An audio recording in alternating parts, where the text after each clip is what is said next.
Yun, so meron tayo ritong Rider J. Ayan. Ito, bababa na. Yan ba sir yung tumirik? Oo. Sige, dandan. Dali, tulungan ko kayo. So, ito boss. Nabuksan ko na. At positive. Tukod. Masaklap dito. Ayan o. Tukod yung barbula. Ayan o. Kalutang. Hindi lang masyado makita. Bukas ko papakita ng umaga to. Ayan. Tukod. Nakalutang to. I-zoom in natin. Ayan o. Nakaangat.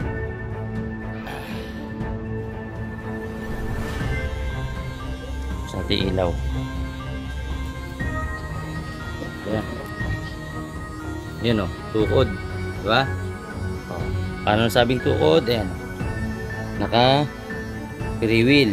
So, sabihin, tukod talaga yung barbula. Ayan o. Malas niya kung baloktot. Ayan o. Ang laki ng gap o.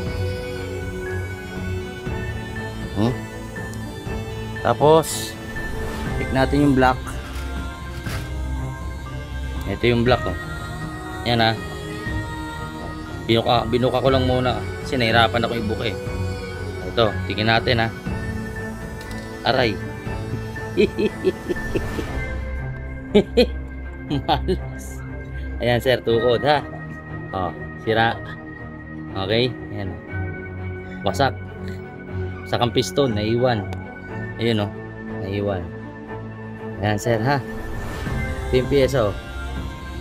Basag yung piston. Tukod sir. Ayun yung pyesa. Sa loob, buksan ko yung bukas. Ayan oh. Malas. Gastos, malala. Tukod. Turbol tukod sir, sorry. So kailangan tong i-overhaul. Sir, malamang to. Kulang pa yung ano. Yung inabot mo. Ayun lang sir, update lang kita. Okay, so ito, bubuksan na natin yung cylinder head nya. Ito yung kagabi na problema oh. Ano siya na sinisinok. Yan, nakaangat yung kanyang valve sa exhaust. So bubuksan natin. Sinok talaga. Sakin natin. Okay. Then to, tanggalin natin to. Kasi tingnan nyo oh. Ang laki ng uga. Malamang bumalagtot yung exhaust.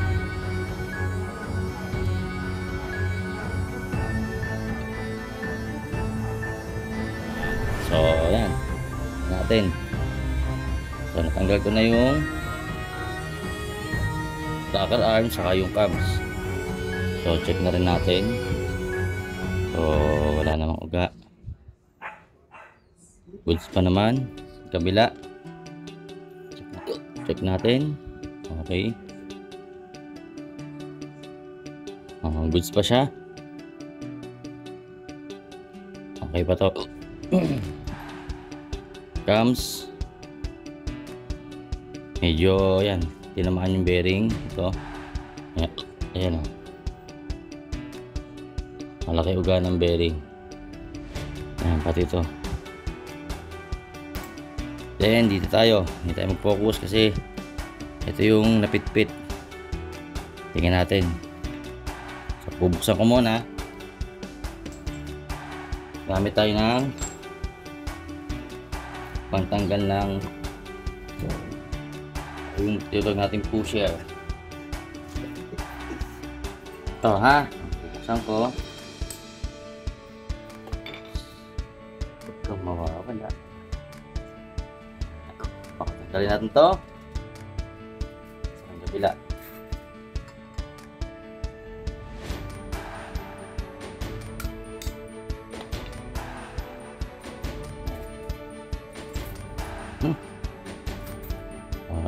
Ito na, the moment of truth. Tanggalin ko muna yung intake. Ito yung intake. Yun. Mga bakal na pumasok. Ito. Hindi ko alam kung saan galing itong bakal na to. So, alamin muna natin. Then mamaya i-info natin si customer. Ayan, baluktot. Oh, aray ko po. Bumaluktot yung kanyang baluktot yung kanyang exhaust. Yan, baluktot. So, titignan ko pa kung okay pa yung valve guide, yung nandun sa loob nito. Kung goods pa ba yung valve guide niya.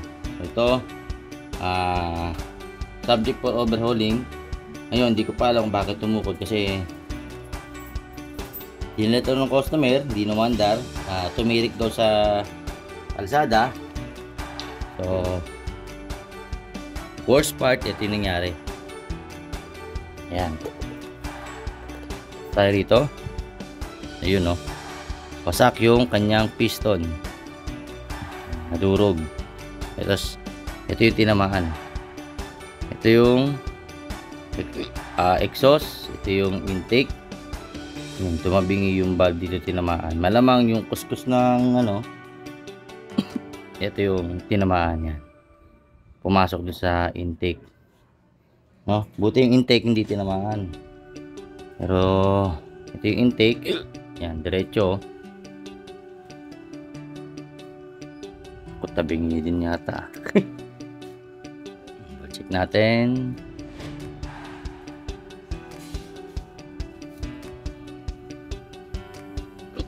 Patay.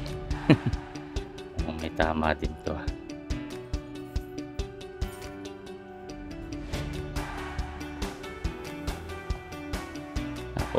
Tapos tabingi. Okay, so i-update ko muna si customer kasi overhauling, kaso yung piyesa nitong naiwan dito yung sa sorry, sinisinok. Yung mga piyesa dito sa piston nandito lahat sa loob ng makina. Ayan. Dito. Ito yung mga piyesa. Ayan, mga nadurog. Ito. Ayan, nandito lahat. So, i-check ko pa lahat to. Then, ito yung pinaka-worst na nangyari dun sa segunyal. Ayan. Makikita nyo, tabingin na to.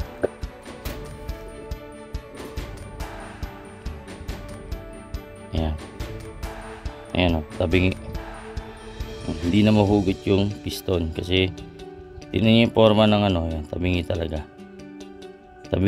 Tumabingi yung Conrad. Okay. Buo pa sana kaso baluktot. Ayan, nawala sa forma. Ayan, baluktot. Tangkitaw. Ayan, baluktot to. So iano ko muna si customer. Alright, yun lang muna. Maglilinis muna tayo ng makina at bibili na ang pyesa. Ito.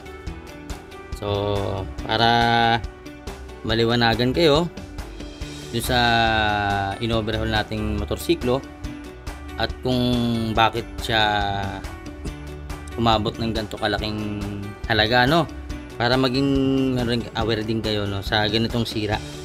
Kasi ito dinala to galing from Gentry, tumirik, so tumukod. Ang malala dito, maraming nadamay na pyesa, kasi sobrang dami. So isa-isahin ko muna, ito yung connecting rod. Yan, ang kapares po niyan is Suzuki Next. Yan. Okay. 1,000 siya. Okay na, bahala mag-compute ha. Then yung segunyal bearing. Yan. 450 po ang isa. SGP po yan. So dito po sa amin yan ha. Kung ikukumpara niyo yung presyo dito sa San Pedro Laguna, ganito po yung presyo dito. So depende po yan sa lugar at sa seller. Depende kung dealer o wholesaler. So doon tayo magkakatalo, kung dealer o wholesaler or reseller. Magkakaiba po yun, okay? So para maunawaan nyo lang kung magkano yung pyesa. So yan, bumili na ako ng oil kasi gusto niya X-Star. Then oil filter original, O-ring doon sa oil filter. Tapos Ito yung piston set, original, ring, piston, pin, saka yung clip. Then, ito yung valve intake, saka exhaust. Yan yung bumaluktot, saka yung isa na damage din. Then, ito yung gasket. Yan, yung base gasket dun sa block.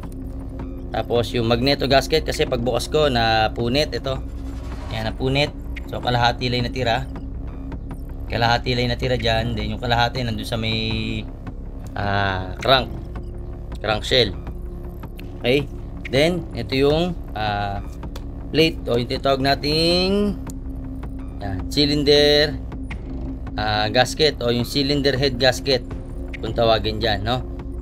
Yung lata kung tawagin sa mostly tawag dyan lata. O, yan. Tapos, ito yung block. 2,400. Ayan Rider JFI 115. Siyempre spark plug original 200. Ayan, original po yan. Original dapat po Suzuki talaga yung tatak, no? Suzuki galing pero manufactured ni NGK, no? Ayan, original po yan 200. Then check natin, buksan natin para malaman kung totoong yun legit na block, bago, no? At yun nga pala, dun sa block ng Rider JFI crossover, magkaiba po talaga sila. Confirm ko na po kasi yung serial number is eto J01, yung sa Rider J crossover J40, eto 00, tapos dun sa J crossover 0F0. Okay, so i-indicate ko na lang dyan. Dyan sa taas ilalagay ko na lang. So para magkaroon kayo ng pagka-difference, yung pagkakaiba sa pyesa. Sa block lang po nagkaiba, no? Sa J crossover. Then the rest okay naman na pare-parehas. Tinignan ko kanina sa catalog dun sa pinagbilang ko. Then valve seal, 2 piraso. Ito yung valve seal. Saan na ba? Ayun. So original po yan, ha. Yan. Kulay gray yan, kulay gray. Tag-isa. Okay, 2. Then yung pin, pinalitan ko na rin po kasi wasak din po. Kayod na rin po. Ayan, pin. Ito yung rocker arm pin. O kung tawagin nila is rocker arm intake pin. Ayan. Shop pin. O yan, shop. Kung tawagin nila shop or pin, yun yung common na tawag dyan. So importante alam nyo yung pyesa. Shop, rocker arm, exhaust. So magkaiba yan, yung exhaust saka yung intake. Sa Rider JFI or Shooter FI, isang-isa yan. Pati sa crossover, ang naiba lang po sa J crossover is yung block. Okay, block set lang kasi iba yung forma. Then ito yung oil seal dun sa sprocket. Ayan, oil seal, tandaan nyo na lang, ha. Ayan. Tapos ito yung sprocket set, nagpapalit siya 1436 Kawasaki brand. Ito po. Okay, ayun po yung luma niya, naka 1434 po siya. So ito yung gusto niya size 428 1436. Then ito yung kanyang shoe, clutch assembly shoe 1650.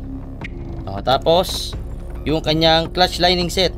Okay, yan, clutch lining set. Yan, 1050 lining po yan, ha. Lining yan, para maano kayo, lining set 3 piraso yan. Tapos ito yung yan, 550 yung clutch sleeve o yung nasa ilalim. Yan, nasa baba. Yan, nasa baba yan. Clutch sleeve nasa baba. Iba po yung clutch plate, ha. Clutch sleeve. Ito naman yung pressure plate o yung clutch plate. Clutch pressure plate kung tawagin. Mostly ganun ang tawag dyan. Na iba lang yung pangalan. Ito po, yan. Ito naman po yung nasa ibabaw, yung hinihigaan ng clutch spring nyo. Ayan. Okay. Ay, mali yata ako. Sorry. Ito pala yung nasa ilalim. Sorry, ha. Sorry po. Ito yung nasa ilalim. Ayan. Nakahiga sa clutch housing. Then ito pala yung nasa ibabaw, yung isa. Ito. Ayan. Ito yung nasa ibabaw. Okay.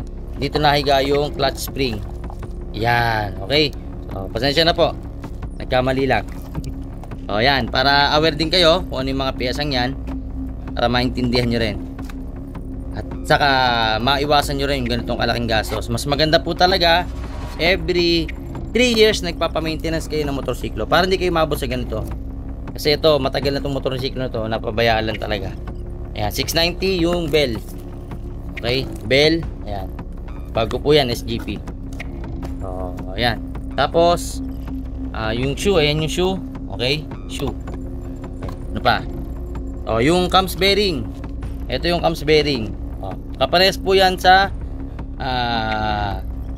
Smash 115, Smash 110, Rider J 110. Itong malaki, yung 6905.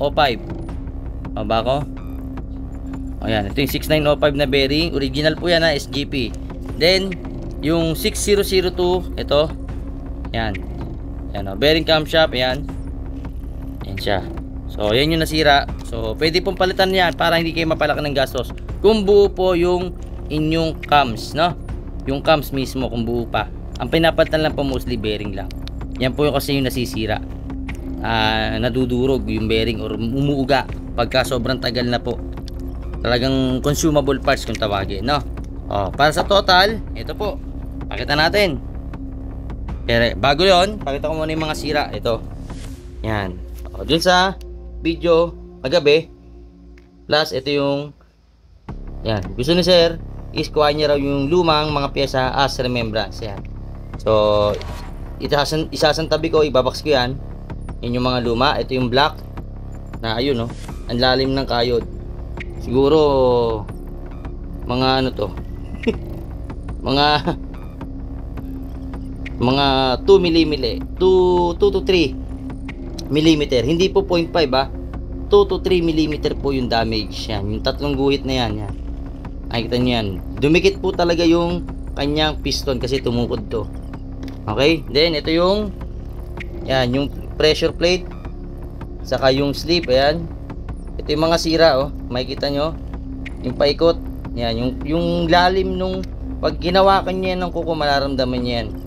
May parang kayod na pabilog, paikot siya pa ganun. So maraming beses na ako nag-explain yan, ha. Ito rin, hindi po lining lang pinapalitan, checkin nyo po palagi. Then ito, yan, sunog kasi nga natuyuan ng langis. At luma na rin yung motorsiklo, may katagalan na rin talaga. Yan, ito yung kanyang clutch lining. Then ito yung kanyang bell. Yan, ito yung kanyang shoe. Tapos ito yung bearing, yan, nakalas ko na po. Yan, yung kanyang bearing sa kanyang cams. Check nyo na lang yung serial, no? C3 bearing po, kaya po mahal yan. C3 bearing, ayun, nakalagay dyan C3. Okay, C3 bearing means high temp bearing, hindi po yan nade-deform, hindi po yan nag-iibang forma. Okay, ganun din to. Kaya po napakahalaga pagka bearing sa loob, napakamahal po talaga niya. Huwag po tayo magbiro pagka motorsiklo, pagka yung mga kahit anong motor. Actually, mahal talaga piyesa niya pag loob ng makina. Huwag po tayo magpapalit ng aftermarket. Okay, bihira lang papalitan yan. Lubusin nyo na po pagka binuksan, pag in-overhaul. Then, ito na po yung bagong connecting rod. Yan, kinabit ko na po. Pinapress na po namin. Saka yung bearing, nakakabit na. So, ito yung luma. Andito, dito ko sinalpak. Nilagay ko na sa loob. So, nakita nyo naman na yung before, di ba? So, ito yung after. Buo na siya. Hindi na tabingi. Tuwid na. Ayan, diretso na. Saka natanggal na yung pin. Nakalakanin na yung pin dito. Naipit. Okay? Kasi nga tumabingi siya. Yan. Tapos to, lilipat lang to. Ayan, lilinisin ko pa lahat yan. Nakita niyo yan. Dami ko pang lilinisin. Yun. Ayun pa. No? So, lahat yan lilinisin. So, yun yung mga piyesang lilinisin ko pa. At saka yung cylinder head, yun, dry na dry. So swerte, sana umandar na ulit at alagaan na sir to, no? So ito, para magkaroon kayo ng kalinawan, no, kung magkano yung inaabot pagka ganitong kalala yung motorsiklo. Para hindi kayo maabot sa ganito, awareness lang po, ha. Ayan, nakikita niyo yung presyo. Ayan, kayo na mag-compute, ha, kung magkano inaabot. Ayan, bell, shoe, lining, clutch sleeve, pressure plate, set ng bearing ng cams, chain sprocket, tapos valve, intake, exhaust, valve seal, block, bearing, crank. Itong block na to 3770 total po yan ito, saka yung sa pin, pati yung sa gasket, kasama na po yung pati yung lata. Okay, magkakasama na kaya maabot ng 37, no? Okay, then bearing ng crank o yung tinatawag nating sigunyal, ayan o, 900, 450 ang isa.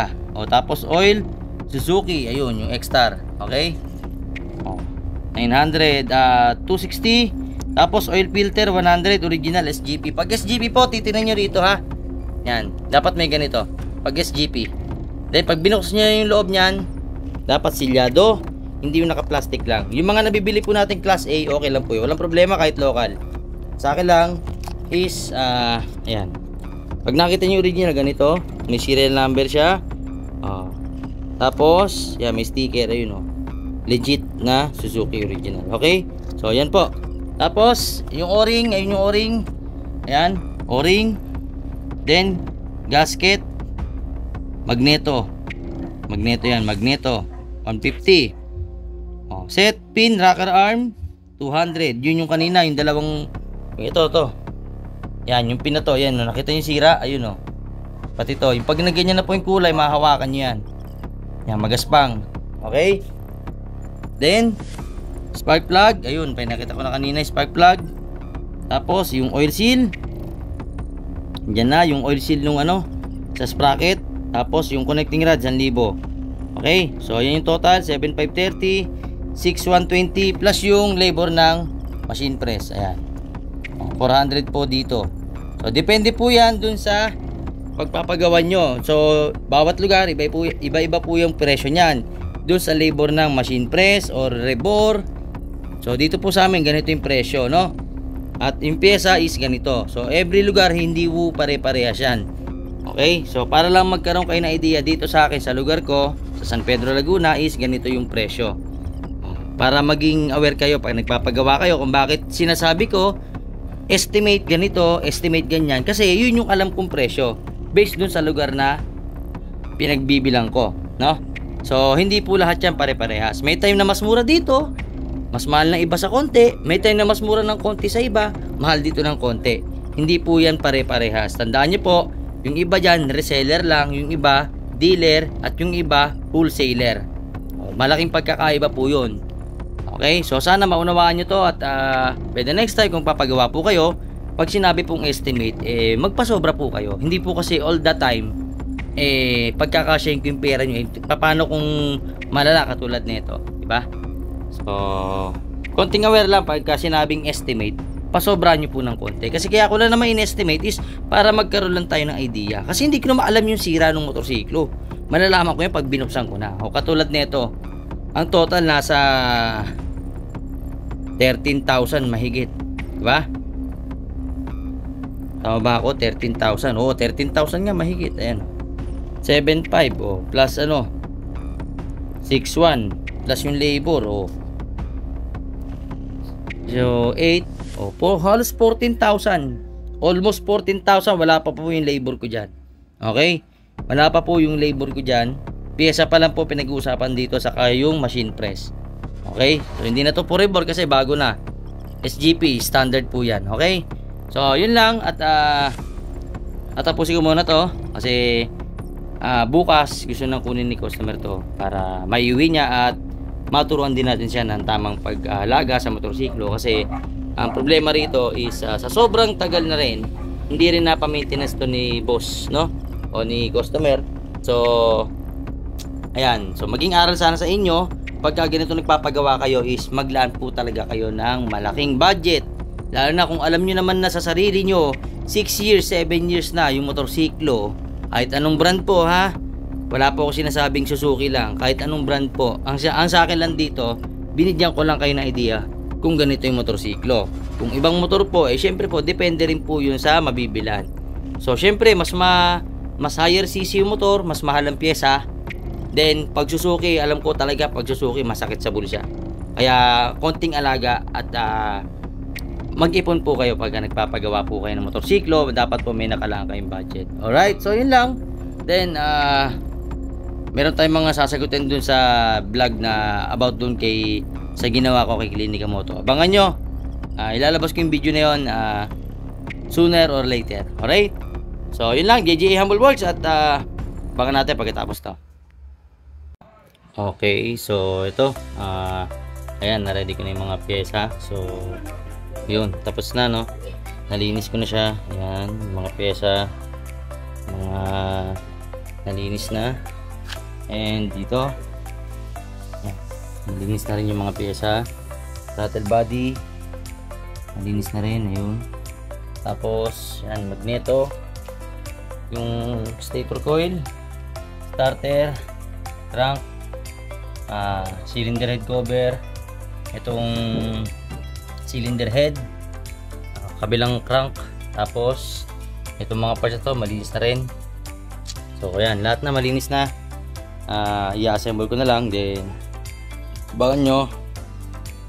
Ayan, ito na yung mga pyesa. Naka-ready na rin. So, i-assemble ko na to. Then, patakboy natin mamaya. Alright, so yun lang. Abangan nyo to. Tapos ko tong tumukod. Okay, so natapos na. Alas 12 ko na natapos. Kasi medyo mahirap. Pero yan, bago na yung block. Yung cylinder head, bagong linis. Yung kanyang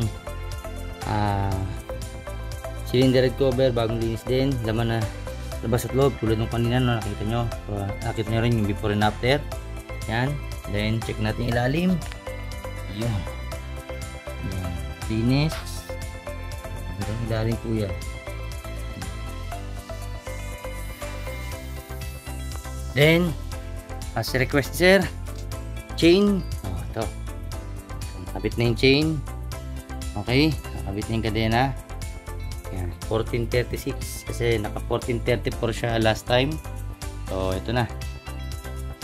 Okay, so subukan natin kung okay na ba. Ha. Yan, on. Start.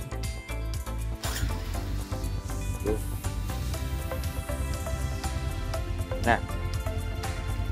Okay, yan. Takpan natin yung muffler.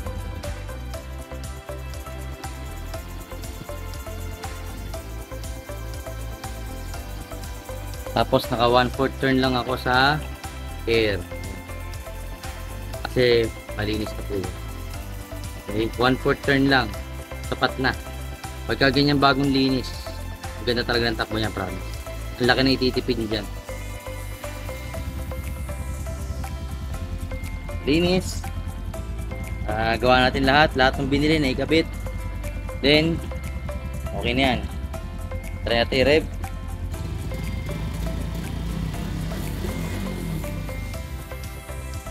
Maingay yung kanyang box. Iingay. Tapos sa request ni sir, as remembrance ito. Ito lahat ng parts. So yan dito, tinabi ko.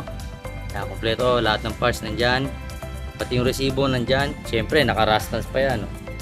Alright, so yun. Ito, sana maging masaya si sir. Bukas kukunin niya na to. At ready for pickup na tong kanyang motorsiklo. Alright, so yan. JJ Humble Works.